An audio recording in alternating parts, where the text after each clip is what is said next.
Charles asks, is there any point in trying to get traditionally published? Well, Charles, that's a very good question. And it really depends. It really depends on what you want. There are good points and bad points to traditional publishing. I am not an expert in traditional publishing because I've never worked in traditional publishing. But obviously I do know something about it because, I write books and I help people write books and I help people get published. So, the good... I think people think that if they get traditionally published, they're going to end up with like a massive royalty check, a massive advance check. If you write your, have this giant number and write your book and then you'll get royalties as well. Unless you're J.K. Rowling or Stephen King, you're not going to get a giant royalty check. I think the average is something like $2,500 and that ain't going to buy you a yacht. That's not. Or even very much of anything at all, really. Yeah. So, if you become very well known, then yes, becoming traditionally published can be very cool. But if you've got massive book sales, then approach a publisher. Might be a way to go. Yeah. Or they might approach you. They might approach you. I'm sure Andy Weir got many approaches after he wrote The Martian and it was made into a film. He self-published The Martian. And there are other, the lines are becoming very blurred. I think people are talking about, traditional publishing. Are they changing? I think they're adapting incredibly slowly and they are going to sink if they don't sort their shit out. It's a bit like, it's been likened to people kind of moving the deck chairs around on the Titanic.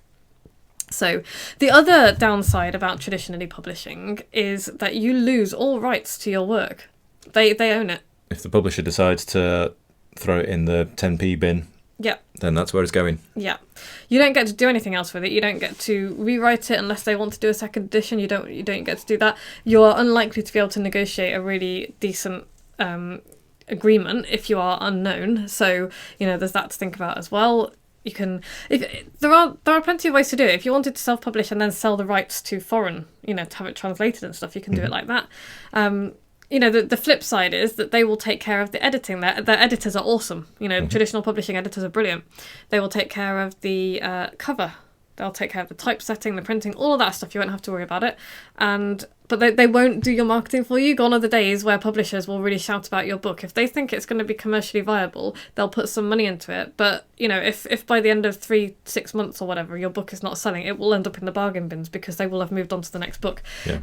Do not ever think that the author is the centre of the universe for the traditional publishing industry. It is not. Nor is the reader, by the way.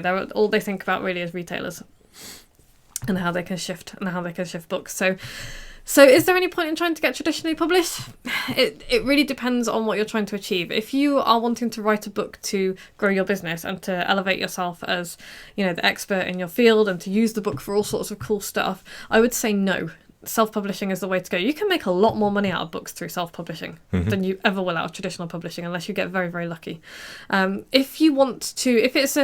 people used to call self-publishing vanity publishing. I'm going to print a book, I'm going to publish my own book. I think actually it's the other way around now. I would imagine that would be a phrase coined by a publisher.